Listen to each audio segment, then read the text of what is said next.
Olá, boa noite.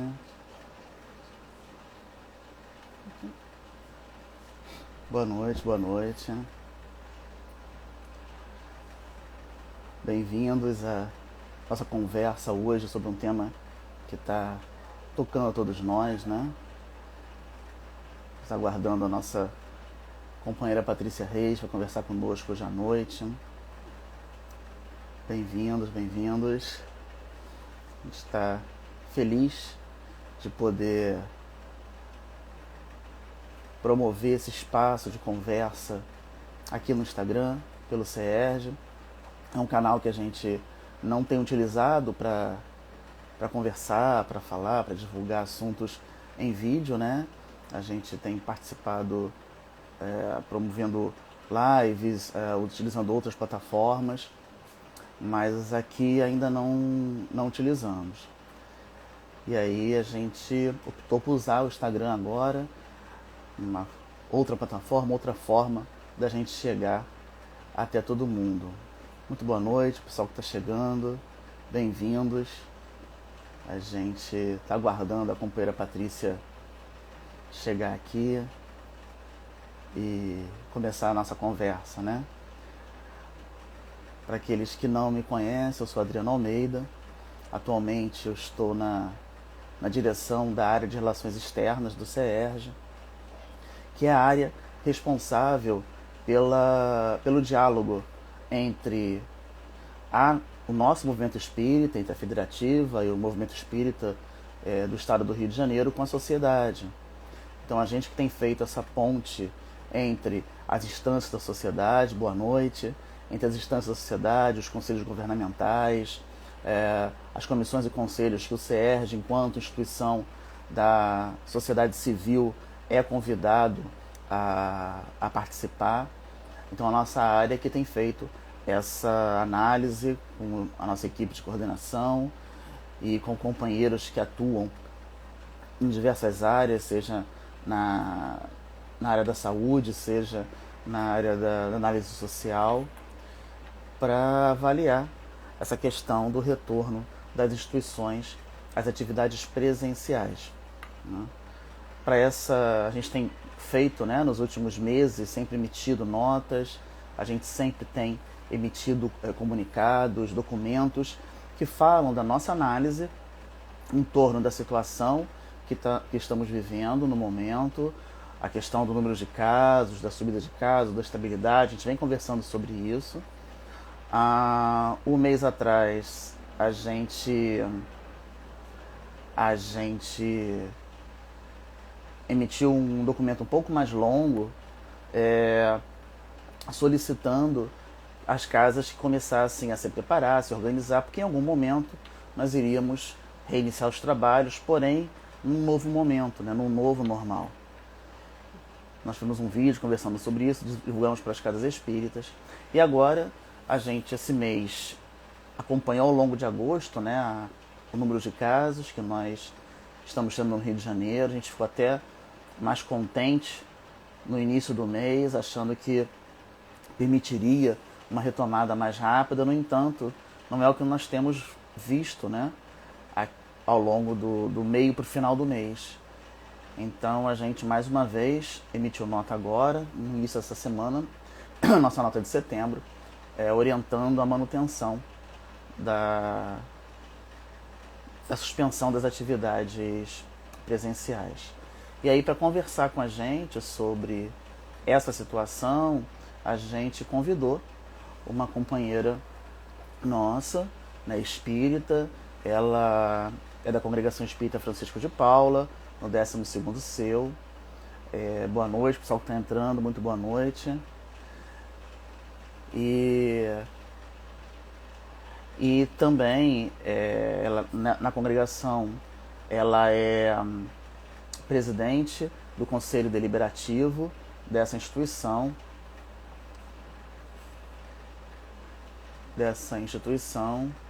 E agora a gente convidou para conversar com a gente, né, por conta dela também trabalhar, ser pesquisadora da Fiocruz, na área de imunofarmacologia. Ela é professora da UERJ e com pós-doutorado na Fiocruz. É uma companheira, então, que além de ser espírita, de participar de uma atividade lá na Casa Espírita, na direção, lá no Conselho Deliberativo, ela também tem o trabalho como pesquisadora da Fiocruz e pode nos auxiliar a entender melhor que momento é esse, né? Que momento que a gente está atravessando, né? de pandemia e tudo mais. Então vamos aguardar um pouquinho. A gente falou com ela agora no final da tarde. Ela deve estar entrando, né? Para participar com a gente, né?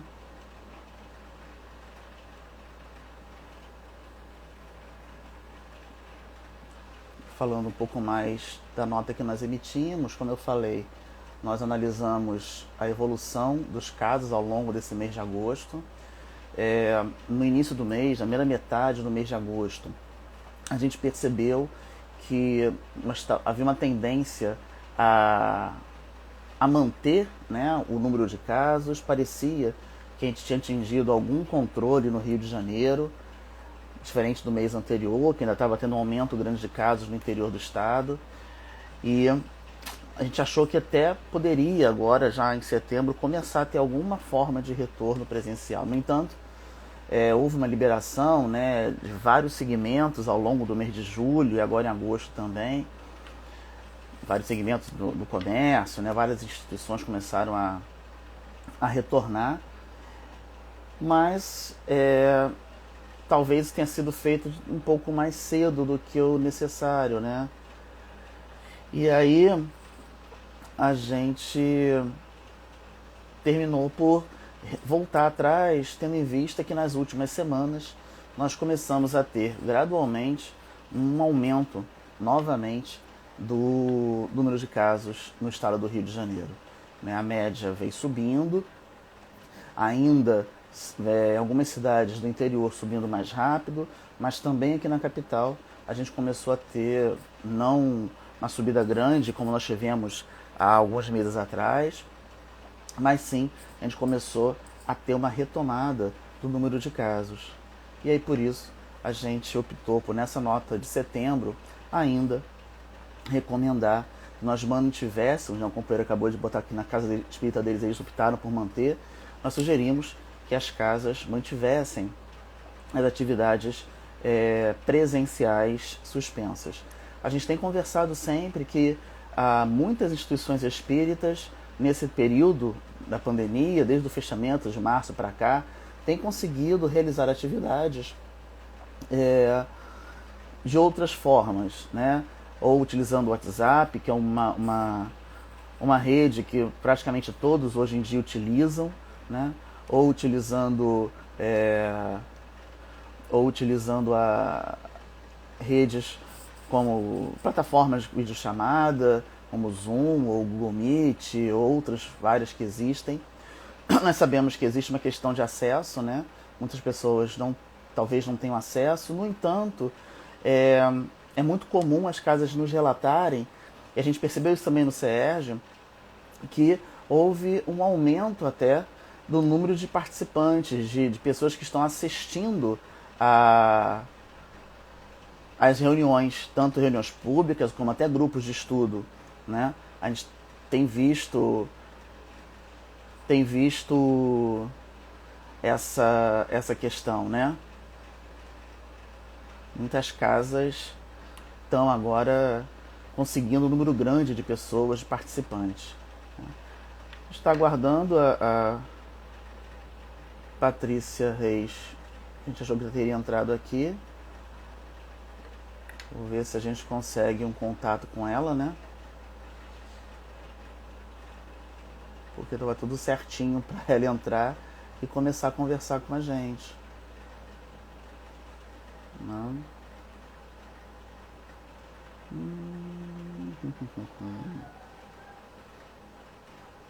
Ok. Sim. Eu tô que acompanhando, ela não mandou nenhuma mensagem até agora, né? Pra ver se a gente consegue conversar com ela. Vamos aguardar. Eu tô falando a parte que eu iria falar ao final, né? Enquanto ela não entra. A gente, então, como eu vinha falando, acompanhou a lança das últimas semanas, houve esse aumento de casos, e aí nós voltamos atrás e optamos por manter esse pedido, né, para que as casas estivessem fechadas. A gente não entende que muitas não, né, algumas instituições têm entrado em contato conosco, têm solicitado, né, têm tem falado conosco sobre essa questão, que tem irmãos que, que estão de alguma maneira solicitando, né, uma nova posição para a gente mudar isso, ver como é que vai funcionar isso, né? Aqui. Isso. Mandei uma mensagem para ela, aqui uma chamadinha para ela ver se ela entra, né? Porque na verdade a gente já tinha. Uhum. Isso. Ok. Oi? Bom, então assim, algumas instituições têm falado conosco sobre essas definições que as autoridades criaram, né, para reinício, para retornar ao, às atividades, né? Tá. Deixa eu só escrever aqui uma coisa para poder pegar o número dela. Aí. É. Tinha uma notícia aqui. Bom, então algumas casas nos procuraram falando isso, com essa questão, né? Poxa, nós vemos que houve uma autorização para que as instituições religiosas voltassem a funcionar, e por que nós não estamos funcionando, né? A gente sabe que as igrejas católicas retomaram, que algumas igrejas protestantes também retomaram, e por que nós estamos orientando ainda a manutenção dessa suspensão? Bom, existem algumas questões, né? Existem algumas questões para a gente não autorizar, ou não autorizar, desculpem, não recomendar isso. Primeiro que o nosso público, né? O nosso público é de pessoas, com certeza, maiores. A maior parte do nosso público é de pessoas maiores que 60 anos. Que são as pessoas que estão sempre em risco, né? Um risco maior, em risco aumentado de adoecer e de adoecer gravemente. Isso é uma questão importante, né? Ah, olha, a Patrícia chegou agora. Vamos ver aqui.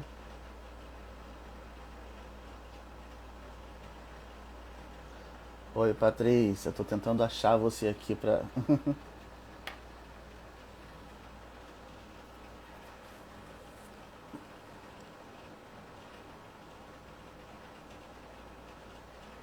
Não.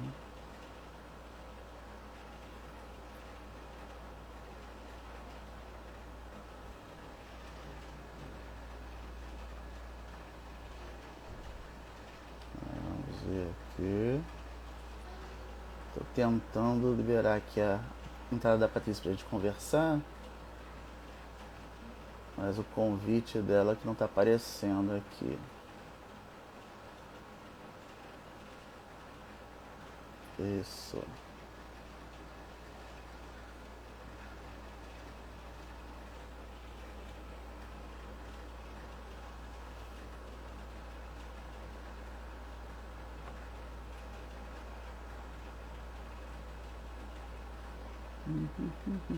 Não. Isso.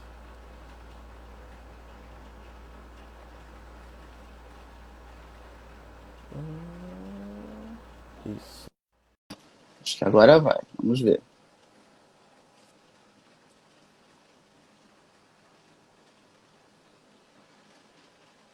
Vamos lá. Sabe que essas coisas ao vivo tem sempre uma emoção, né?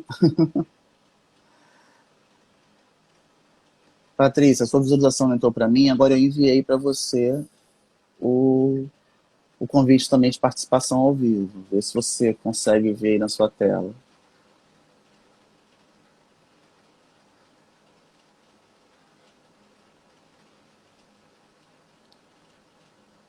Isso.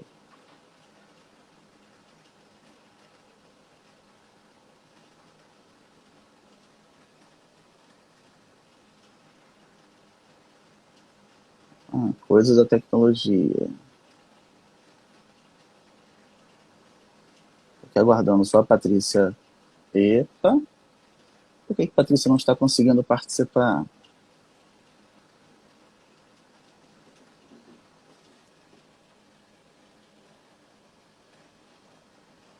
E pá, Chegou conectando. agora?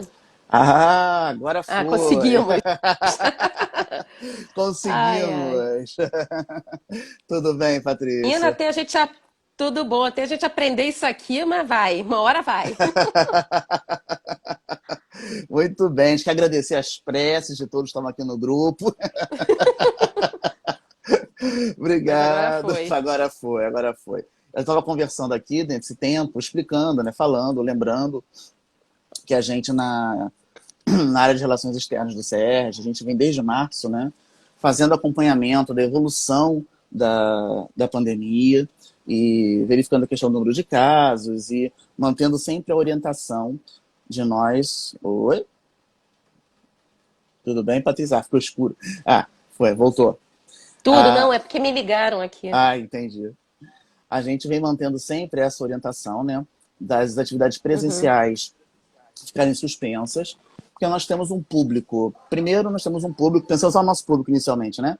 Um público espírita, uhum, majoritariamente, não, mas com um grande número de companheiros maiores de 60 anos, né? Muitos companheiros que possuem doenças crônicas, que são pessoas em risco de evoluírem de forma mais grave, né? uhum, Com a doença. Eu sou intensivista, né? Eu sou médico e a gente tem visto, né? Essa orientação, ponto. E, independente disso, tem a nossa responsabilidade frente à sociedade como um todo, né? Porque se nós abrirmos as casas, depois voltarem a caminhar, andar pela rua, a gente aumenta o risco, né, de transmissão, de retomada de casa. Agora, em agosto, que eu vim acabando de falar, a gente, no início de agosto, até chegou a emitir um documento falando sobre medidas de higiene, para, num momento futuro, quando as casas reabrissem, seriam utilizadas uhum. e tal, que é um conjunto grande de medidas que vão precisar ser tomadas, né? Não é uma coisa simples. Pensando que talvez em agosto, setembro, começasse a ocorrer uma queda efetiva. Mas o que a gente viu nas últimas semanas não é isso, né? Houve uma Uhum, estabilização, porém uma nova retomada do número de casos. E aí a gente optou por manter agora, no início de setembro, a nossa orientação uhum. de suspensão das atividades ainda, né?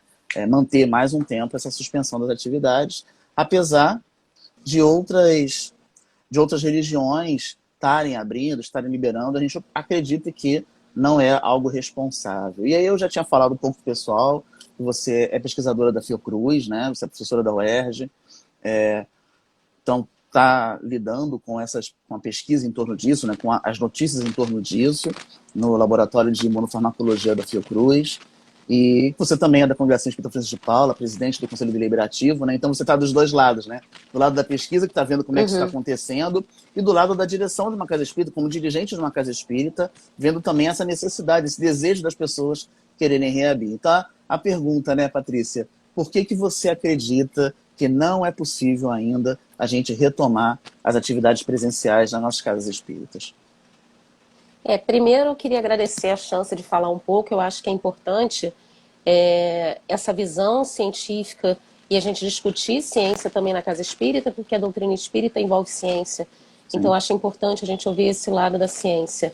É, O primeiro panorama que eu queria falar é em relação do número de casos que a gente tem hoje de coronavírus, que às vezes as pessoas não acompanham isso, mas é para a gente ter uma ideia do que a gente fala quando a gente fala em coronavírus. No mundo hoje a gente tem 26 milhões de casos, mais de 26 milhões de casos em 2019/2020. A gente não completou um ano ainda que a gente está enfrentando esse vírus novo, que é um vírus novo, Isso. que é o SARS-CoV-19, é um vírus novo que a gente não sabe muito pouco sobre ele. Eu tracei um paralelo, a gente tem 26 milhões de casos esse ano de coronavírus, e eu tracei um paralelo com a pior infecção que a gente conhece, que é o HIV, que a gente, num período de 2019, teve 33 milhões de casos. O número de pessoas infectadas em todo o mundo em 2019 foi 33 milhões e hoje nós temos 26 milhões de casos, ou seja, em menos de um ano a gente está chegando a quase a mesma quantidade de casos de HIV. A mortalidade por coronavírus hoje, mundialmente, é de 876 mil pessoas. Se a gente comparar também com a infecção por HIV em 2019, foram 690, ou seja, a mortalidade por coronavírus hoje já é maior que de HIV, sendo que HIV a gente tem um tratamento e o coronavírus a gente não tem tratamento, mas a gente vai chegar lá. Exato. No Brasil, hoje, a gente tem 4 milhões de casos. Chegamos a 4 milhões de casos, com um número de morte de 126 mil pessoas. Isso, claro, eu estou arredondando. Claro. Só no estado de Rio de Janeiro a gente tem 232 mil casos, com 16 mil mortes. E o município do Rio de Janeiro, desses 232, contribui com 93 mil. Quer dizer, quase metade. A gente está chegando a quase metade. Se a gente for comparar com a Europa, o número de casos do Brasil já chega aproximadamente o número de casos da Europa. Só a nossa mortalidade está um pouco menor. E, na realidade, o que preocupa um pouco a gente em relação ao lado científico é que a gente não tem um tratamento, a gente não tem um remédio que, de fato, por mais que a gente discuta, azitromicina, cloroquina, azitromicina com ivermectina, mesmo que a gente fale de anita, a gente fala de N tratamentos, mas a realidade hoje, na prática clínica, tem sido adotado alguns medicamentos, mas com a eficácia ainda que não é confirmada. Então, a gente não tem... É diferente do HIV, que você tem um coquetel com AZT, outras drogas, inibidores de proteases, que seja, enfim, inibidores de transcriptase reversa. A gente não tem isso para o coronavírus. A gente não tem uma droga para coronavírus. O que a gente tem hoje é uma promessa de uma vacina que a gente já sabe hoje, apesar dos esforços da Fiocruz, apesar dos esforços do Instituto Butantan, a gente sabe que hoje a vacina ela só deve chegar em 2021. Em janeiro, e a gente também não sabe quantas pessoas vão ter acesso a essa vacina, porque vão ser poucas doses, vai ser produzido o máximo que você possa produzir, vai ser produzido, só que a gente sabe que hoje o alcance dessa vacina não vai ser para todos de forma imediata, e a gente não sabe como é que vai ser essa distribuição de vacina. Então, o que a gente tem hoje são as regras de ouro. O que eu posso fazer para evitar a infecção por coronavírus? Isolamento social. Por mais que a gente pense assim, o pessoal, mas se eu usar máscara, a máscara ela vai evitar um contágio parcialmente, mas a máscara ela não é um bloqueio 100%. Exatamente, ela reduz uma parte disso, mas não bloqueia 100% a transmissão. Não bloqueia. E a gente ainda tem mais uma coisinha, o coronavírus ele é um vírus em particular, ele é um vírus que ele se espalha, diferente do HIV, que você precisa de um contato de fluidos, diferente da dengue, que você precisa do vetor. Ele é um vírus que ele se espalha por perdigoto, por cuspe, ou então por partícula de ar durante o espirro. E ele simplesmente é um vírus tão, digamos, potente, se a gente pode dizer assim, que ele dura em superfície até 3 dias.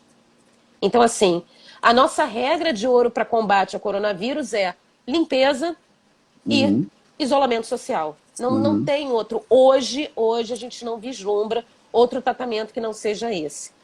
Pensando um pouco na realidade das casas espíritas, se a gente tem que manter uma regra de ouro, que é o isolamento social, voltar hoje à atividade presencial, eu acho de extrema periculosidade. Por quê? Eu chamo a atenção de mais um detalhe.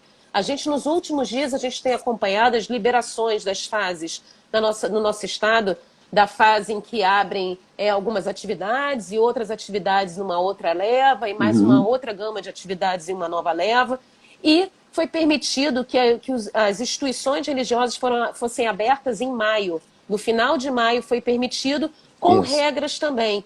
Em primeiro lugar, a regra em primeiro lugar para voltar a funcionar é que pessoas do grupo de risco, acima de 60 anos, pacientes com doenças Uhum. crônico-degenerativas, pacientes hipertensos, diabéticos, obesos e pacientes imunodeprimidos fossem afastados.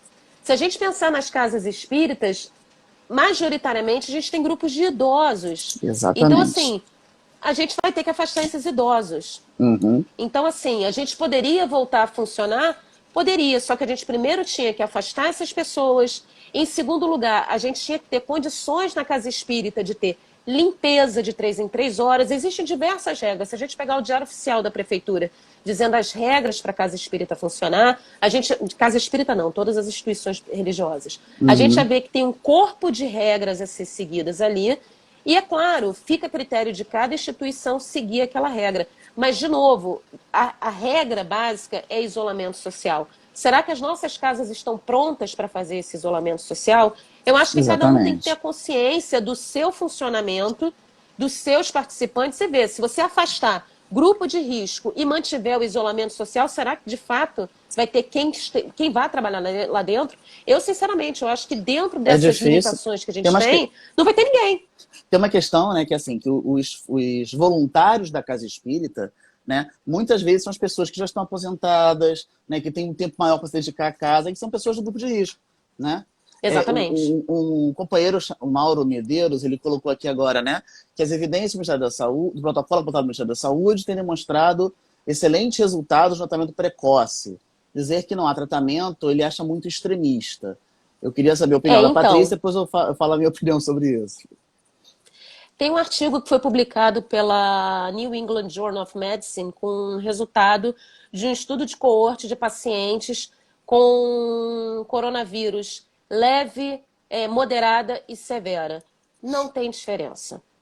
O que acontece, e isso a gente tem no nosso laboratório também, a gente tem alguns estudos in vitro que suportam esses resultados. Nesse caso, desse estudo da New England Journal of Medicine, é com paciente aqui no Brasil, demonstrando que não existe. Primeiro, o grande problema desses estudos é que eles não mostram os resultados de carga viral. Então, se você olhar os dados de carga viral, um paciente que toma azitromicina, o paciente que toma sozinho cloroquina e o paciente que toma combinação de azitromicina e cloroquina, não existe diferença nessa carga viral.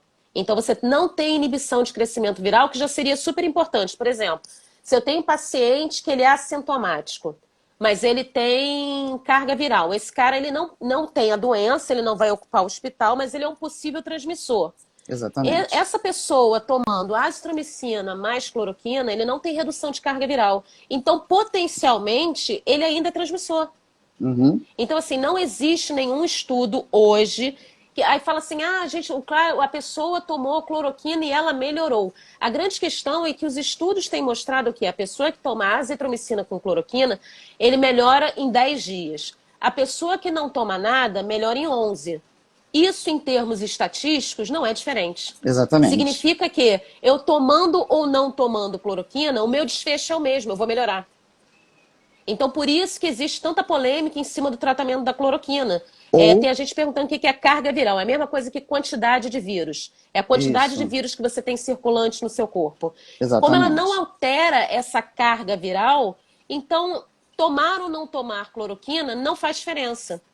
O que a E outra gente tem coisa, são né? alguns estudos in vitro mostrando que ela tem um certo efeito, mas que in vitro, Mas, em vivo, infelizmente, isso não se confirmou. exatamente, né, no laboratório, né, eu sou médico, trabalho em UTI, eu tenho visto internado pacientes com Covid, né? O que a gente tem visto é que efetivamente o uso da cloroquina, da azitromicina, os estudos estão provando, mostrando isso agora pra gente, né? Eles entraram em protocolo, porque era alguma esperança, uma tentativa de fazer alguma coisa, né? E, na verdade, muito menos como antiviral e mais como controle de inflamação, né? Que os medicamentos têm também um potencial Uhum, anti-inflamatório.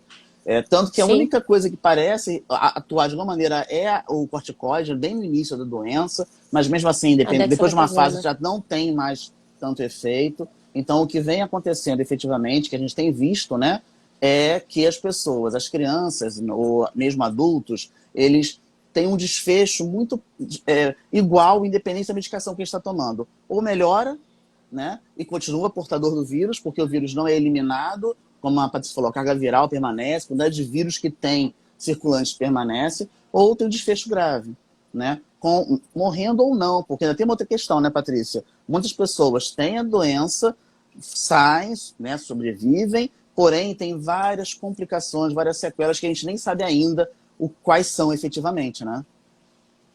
Isso é uma Uma dessas coisa... sequelas é uma sequela do sistema nervoso central. É isso que eu estou trabalhando mais diretamente. A gente sabe hoje que essas infecções, dependendo do caso do paciente, a gravidade do paciente, elas vão deixar, inclusive, sequelas neurológicas. Então, é isso que, de fato, hoje eu tenho estudado, e isso é fato. Algumas pessoas têm tanto sequelas neurológicas, sequelas respiratórias gravíssimas, que muitos que saem, que têm a Covid um pouco mais grave, eles saem com uma deficiência respiratória gravíssima e precisam de fisioterapia, eles não voltam ao normal. Tem uma pessoa perguntando qual é o teste mais confiável para a Covid. Depende do tempo em que você está infectado.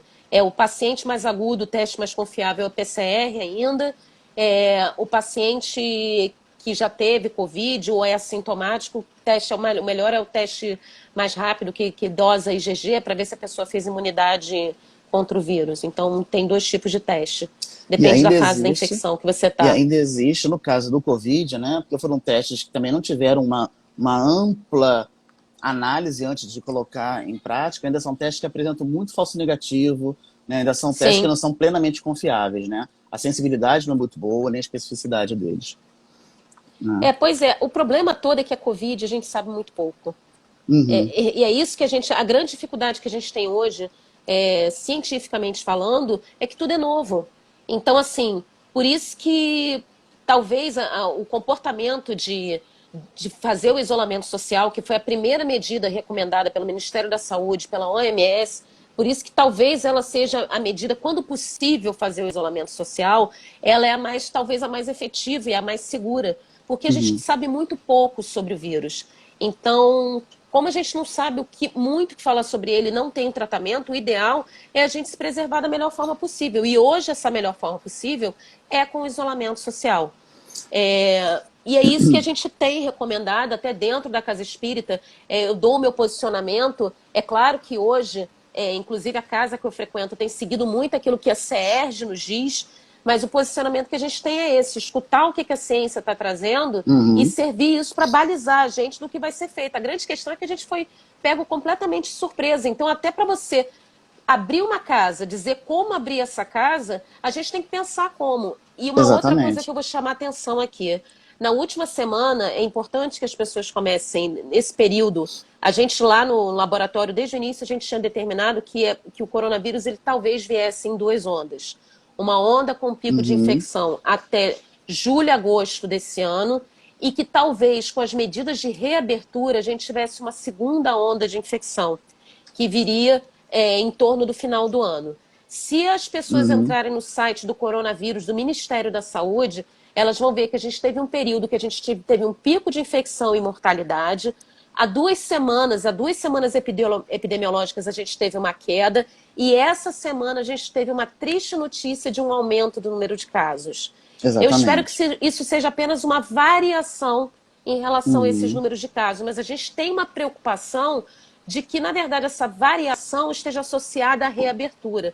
Porque, Uhum. infelizmente, alguns dos nossos irmãos, eles não estão cumprindo essa regra de isolamento. É só a gente olhar para as nossas praias, olhar para os bares, olhar para a rua do nosso Rio de Janeiro Exatamente. e ver que tem muita gente saindo. Então, assim, aí a gente pensa, então vou abrir a casa espírita. Tudo bem, a gente poder abrir, a gente pode reabrir, mas para quantas pessoas? Como é que a gente Exatamente. controla isso? Eu posso controlar o que eu estou fazendo, mas eu não posso controlar, O dependendo que do as outras tamanho da casa pessoas estão fazendo espírita, isso. eu não posso controlar 200, 300, 500 pessoas. Então, assim, falar em reabertura agora, vamos ser racional. As universidades não estão reabrindo. As escolas ainda Exatamente. não reabriram. Por que as universidades estão com trabalho remoto? Por que as escolas estão com trabalho remoto? Por uma questão de segurança. E eu acho que a gente está com uma oportunidade maravilhosa. Eu acho que a doutrina espírita, eu acho que nunca teve tanto alcance. Nos forçou a usar essas novas ferramentas de divulgação, de palestras, de vídeos, de lives, de tantos palestrantes que são já conhecidos, e a gente está tendo a oportunidade de acessar materiais que antes a gente não teve. Eu acho que está faltando um pouco para nós. Eu acho que a doutrina espírita é tão fantástica, e eu acho que a espiritualidade é tão fantástica, que eu acho que ao longo dos séculos ela foi nos deixando os avisos. Em primeiro lugar, a gente recebeu o aviso de Jesus falando que a gente deveria fazer ao outro aquilo que a gente gostaria que fizesse conosco. Eu gostaria que as pessoas tivessem cuidado comigo, então que as pessoas tenham cuidado com o próximo. A segunda mensagem que a gente recebe é de Kardec, que tudo que ele deixou, se a ciência dissesse o contrário, que a gente seguisse a ciência. A ciência está aí dizendo pra gente, fiquem em casa se puderem, só os essenciais saiam. Por que a gente não pode seguir a ciência se mesmo Kardec falou para seguirmos a ciência? E Emmanuel deixa o exemplo para a gente falando disciplina, disciplina, disciplina. Será que a nossa disciplina ela só cabe dentro da casa espírita? Se de repente a ciência nos diz, fique em casa, por que não sermos disciplinados? Tem duas coisas que o pessoal colocou aqui nas questões, nos comentários, né? Uma é falando sobre as pessoas não estão indo aos médicos, não sei o quê. Na verdade, o distanciamento social, o isolamento social, ele não impede, né? Não está impedindo que as pessoas busquem ou encontrem com seus médicos e façam atendimento médico. Então, uma coisa muito importante do nosso distanciamento social no Brasil é o seguinte: algumas coisas abriram, mas a recomendação é ficar em casa. Isso as pessoas esqueceram, né? Você vê a praia lotada, por quê? Porque as pessoas estão ali na praia, já acharam que podem ir para a praia. Mas assim, a recomendação é, saia de casa se necessário. Então, se é necessário ir ao médico, vá ao médico. Ou veja se seu médico não está fazendo atendimento por telemedicina, né? Alguém colocou assim, as pessoas estão ficando com problemas psicológicos, que estão muito tempo em casa. Realmente, é verdade que estão ficando, a gente sabe disso. Mas é possível encontrar atendimento virtual e, em caso de necessidade, você pode fazer atendimento presencial. Né? A gente também, existe uma questão importante, né? De você parece que está todo mundo trancado e alguém trancou a porta da sua casa. Não, a gente está falando sempre que quem tem que trancar a porta de casa é você. Agora, se você necessita sair para ir ao médico, ou buscar o tratamento, para encontrar um atendimento que seja presencial por sua necessidade, vá e volte para casa, né? Fala, Patrícia. E aquilo também, as pessoas estão confundindo um pouco isolamento social com você se trancar dentro de casa. São duas coisas diferentes. A pessoa ela pode ir à rua. O que você não pode fazer é ficar em locais fechados com um aglomerado de pessoas. Então, você ir na sua rua, dar uma volta na rua, fazer uma caminhada e voltar para sua casa, você pode fazer. A gente tem ido ao supermercado. A gente tem ido ao supermercado fazer compras. O que não é recomendado é, se você não tem necessidade alguma de sair da sua casa para resolver nada, não saia.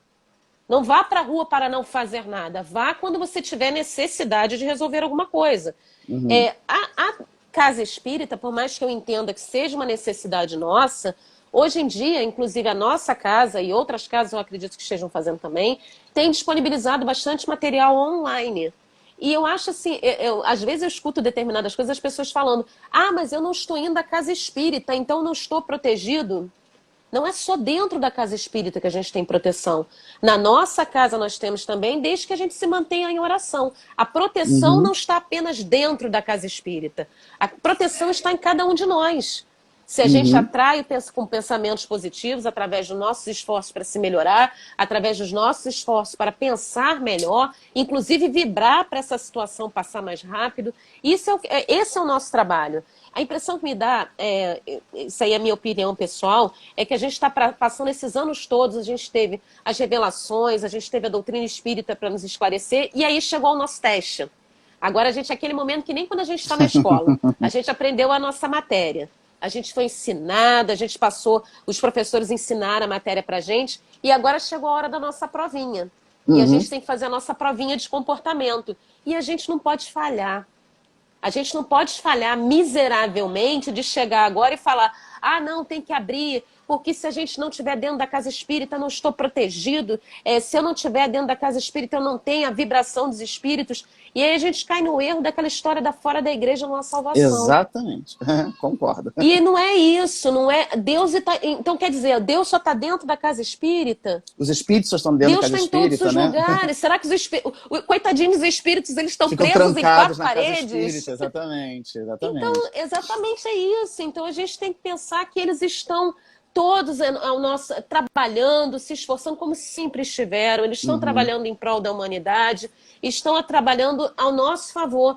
A gente tem que fazer a nossa parte. E tem uma A coisa gente muito precisa importante, muito né, fazer a nossa Patrícia? parte. Que a gente se acostumou, né, a falar com as pessoas quando elas estão perto da gente, e quando elas sair do centro, não falo com a pessoa, mando mensagem, não sei o quê, talvez seja o momento da gente voltar a falar com as pessoas por telefone, né?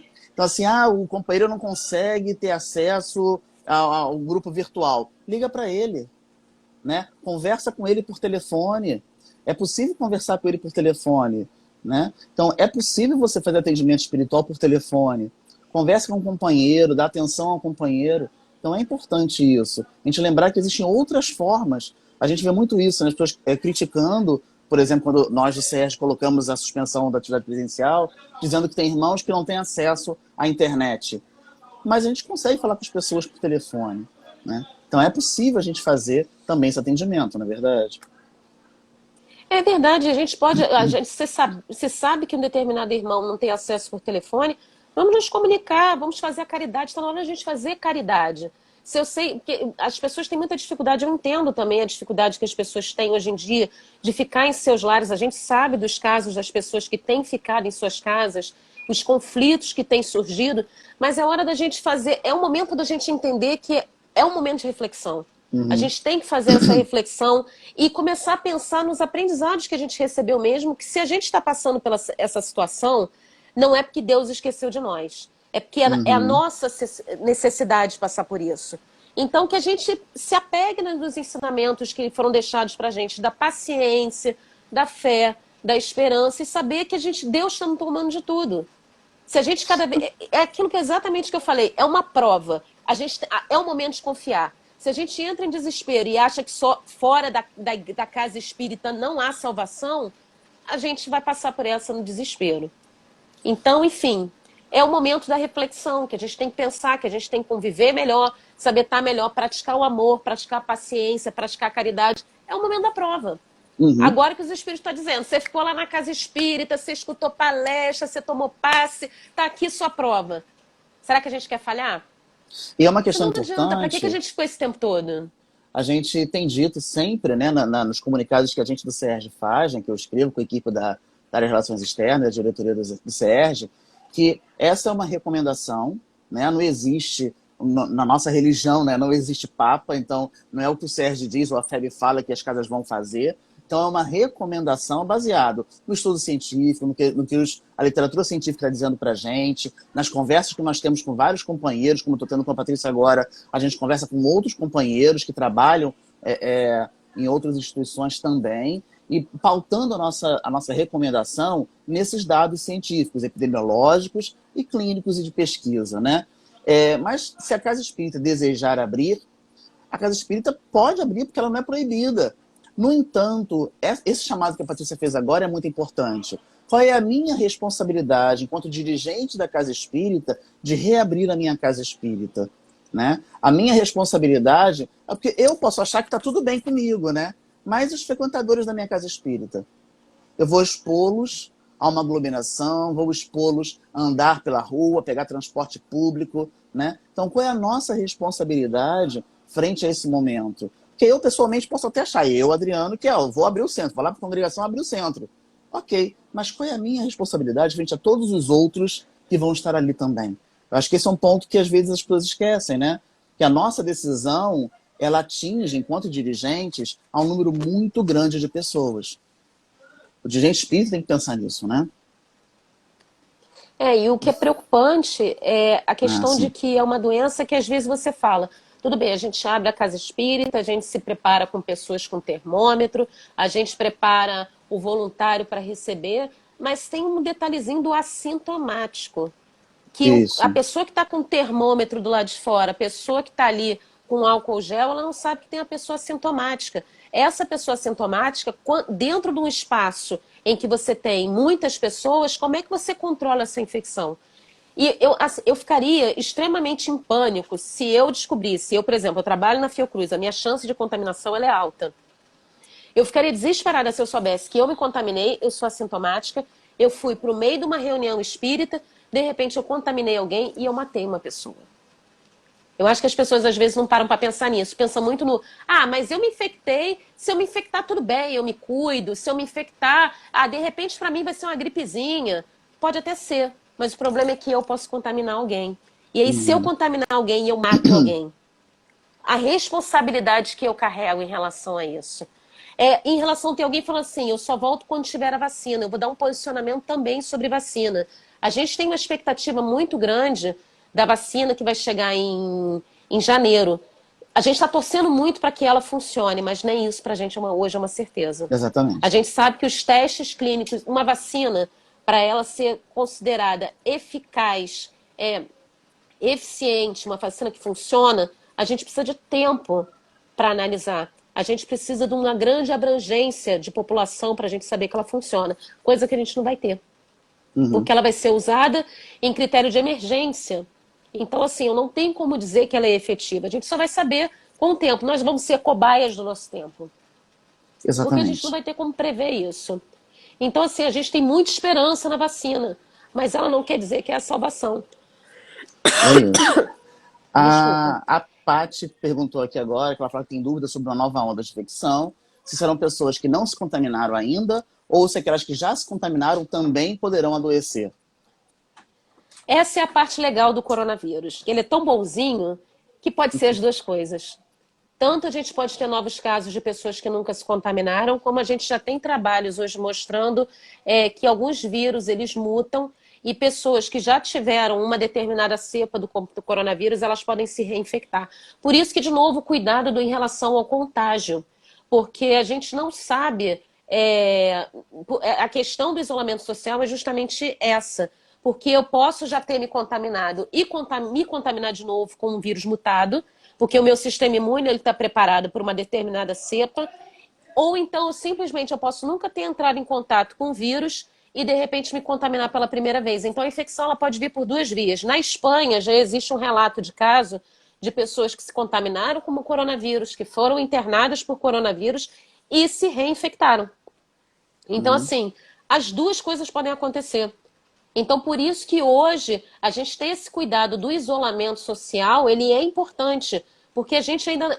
A grande questão é que o manejo da doença a gente não tem ainda. O dia que a gente tiver, olha, para a gente evitar o coronavírus, a gente faz XYZ e o paciente a gente trata com a droga tal e tem a vacina tal, aí eu acho que a gente vai voltar para uma situação de normalidade que eu não sei nem que normal vai ser esse. Que Mas normal por vai ser enquanto não tem esse. como prever. Não tem como saber, porque a gente não sabe nem o que vai acontecer no meio do caminho, né? Como é que você saber o que vai acontecer depois? Impossível, né? O companheiro, eu acho que é Lúcio, coloca assim, né? Como fazer para proibir que alguém entre na casa espírita? Simples, né? Os católicos estão fazendo isso, né? Existe alguém com a temperatura, se você está com febre, você não pode entrar, né? Se você está doente, você não pode entrar. Se você está tossindo ou espirrando, você não pode entrar. E se você tem mais de 60 anos, você não pode entrar, né? Então, assim, como é que eu proíbo alguém? Dizendo, olha, infelizmente, a regra no momento é essa. Isso é uma questão muito complexa, concordo com o Lúcio, né? Porque nós temos aquela coisa, você, como é que eu vou proibir alguém de entrar no centro? Né? Nesse caso, proibir alguém de entrar no centro, no momento em que, caso o centro reabra, né, nesse momento é caridade. Né? Você proibir que alguém em risco de adoecer ou que esteja com sinais de alguma doença respiratória entre no centro é ser caridoso. Não só com aquele, como os que estão à volta, né, os que vão estar no centro. Então isso é uma coisa muito importante. A gente acha que é falta de caridade proibir que a pessoa entre no centro. Né? Eu acho que nesse momento é o contrário. Seria a falta de caridade permitir que essas pessoas estejam no centro. Embora a gente sabe que isso é muito complexo. A Márcia Duval pergunta o seguinte: o que vocês diriam àqueles que dizem que manter a instituição espírita fechada é sinal de covardia e falta de confiança nos benfeitores espirituais? Olha, Olha, essa é uma pergunta capciosa, porque eles falam exatamente. Gente, a espiritualidade, eles não são os nossos servos. A espiritualidade, ela está aqui para nos amparar naquilo que nós necessitamos, Mas vamos lá, a gente tem que fazer a nossa parte, né? Eles não estão ali para. Eles, primeiro, eles não são uma barreira física contra vírus. Eles estão ali para nos proteger, é claro, nos intuindo, principalmente nos intuindo para aquilo que. E recolhendo os irmãos desencarnados, amparando os irmãos desencarnados. Ah, eu já tive essa pergunta também. Ah, não, a gente pode voltar a trabalhar porque a espiritualidade vai impedir a infecção. Os espíritos não estão ao nosso serviço. Uhum, Se a gente tem o nosso livre-arbítrio para trabalhar ou não ir trabalhar, eles não estão ali para nos servir. A gente é que tem que ter o bom senso de saber se eu estou num período de pandemia onde eu sair da minha casa é uma exposição e a exposição ao meu próximo, eu tenho meu livre-arbítrio para sair ou não. E os espíritos, eles vão me amparar, me intuindo a ficar em casa e socorrendo os irmãos que estão desencarnando, mas eles não vão ficar na porta do centro espírita embarreirando o vírus. A gente achar realmente, é a gente começar a achar que existe milagre. Então, assim, eu acho que nesse momento a gente precisa muito ter não só a disciplina, mas a gente tem que ter a nossa fé raciocinada. Porque a gente tem que raciocinar, a gente tem a ciência. E, de novo, eles deixaram para nós a ciência, eles deixaram para nós o conhecimento. Quer dizer, a gente vai voltar à idade das pedras, das trevas, onde Deus vai prover tudo e eu não vou fazer nada. E a minha parte? E a minha uhum, consciência? E a questão de eu ficar na minha casa pensando no próximo? Porque hoje, por exemplo, eu estou uhum. saudável, eu não estou infectada. Se eu quisesse, eu ia para. Eu não vou. Porque eu, Travou. Ah, porque travou um eu pouquinho. confio. Eu entendo que eu preciso ficar na minha casa porque eu posso levar a doença para eu posso me contaminar e contaminar quem está na minha casa. Então é uma questão Uhum. de fé raciocinada. A gente tem que manter o raciocínio, porque informação a gente tem. Então a gente tem que raciocinar naquilo que a gente está fazendo. Uma pergunta fala sobre a questão do vírus, né, ser mutante igual ao da gripe. Gente, todo vírus sofre mutações constantes.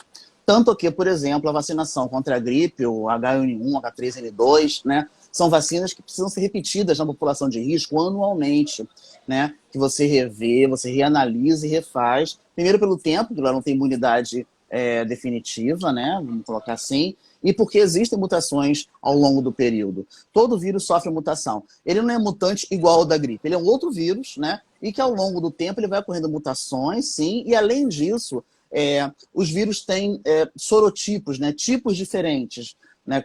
Os vírus em geral têm vários subtipos diferentes. Isso é uma coisa que está sendo muito bem mapeada aqui no Brasil. Né? Nossos laboratórios estão conseguindo fazer isso, o que é muito bom para ajudar nessa luta aí em busca de uma vacina. Mas ele não é diferente dos outros em relação a isso, né? O Mauro Medeiros, eu só vi aqui o horário da hora, porque daqui a pouquinho acaba a nossa live, né? Nosso tempo. O Instagram proíbe que a gente fique mais de uma hora aqui, né? Tem pouquinho tempo. Mas eu vou só pegar a pergunta do Mauro Medeiros, né? Que ele faz: os protocolos de segurança individual estão bem aceitos para diversas atividades comuns, mercado, ônibus, metrô. Seria na casa espírita diferente? Patrícia deu uma congelada, Patrícia, acho que. E a Patrícia congelou. Vamos ver se ela consegue voltar ali. Oi. Voltou, Patrícia? Tá ouvindo a gente? Tá ouvindo a gente, Patrícia? Oi, oi. Acho que a Patrícia é o problema da rede dela, da internet, né? Tá ouvindo, Patrícia? Tá travando a Patrícia aqui pra gente. Eu vou respondendo então ao Mauro, enquanto a Patrícia está ali com a questão da internet dela.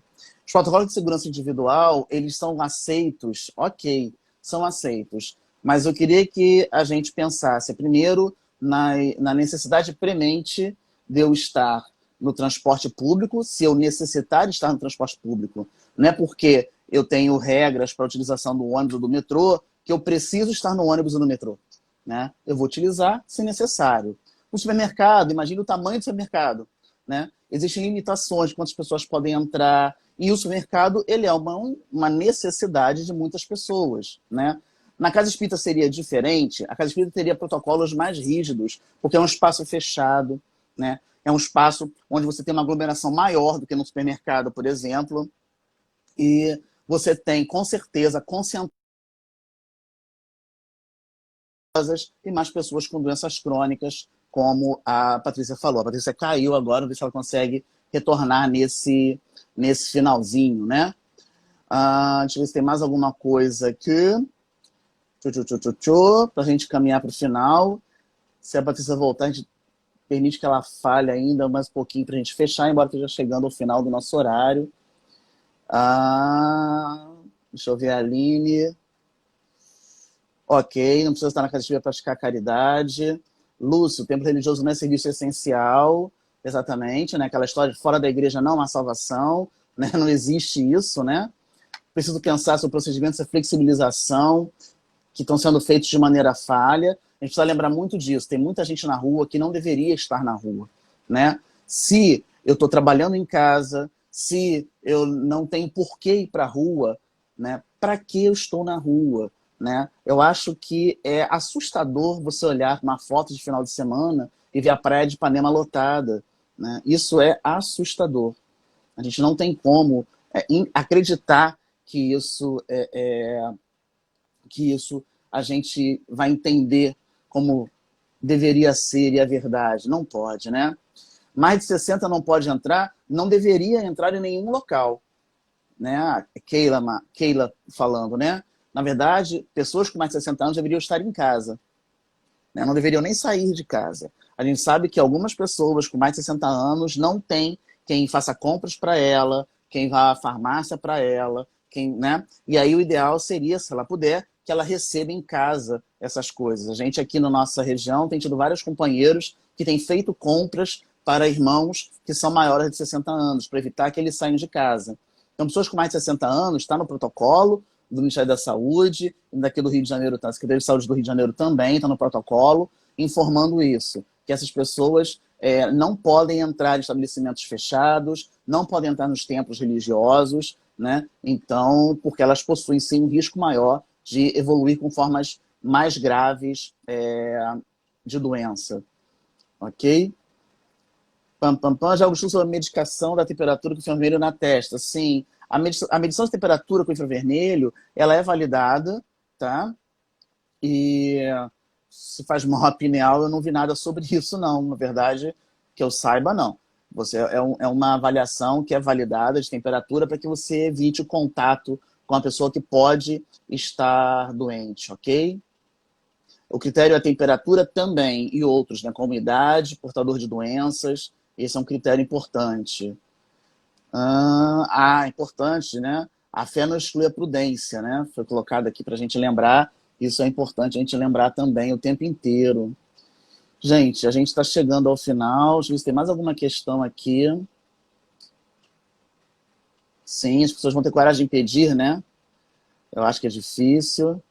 Não, os espíritos eles não estão ali como nossos servos, como disse a nossa companheira Patrícia. Eu queria agradecer, estamos terminando aqui, agradecer a Patrícia. A gente sabe que não são medidas que nós gostaríamos de ter, né? Não são medidas que nós gostaríamos de estar orientando, né? É preciso procurar alternativas para o acesso, é preciso procurar alternativas, sim, para o atendimento para as pessoas que não estão tendo condições de entrar.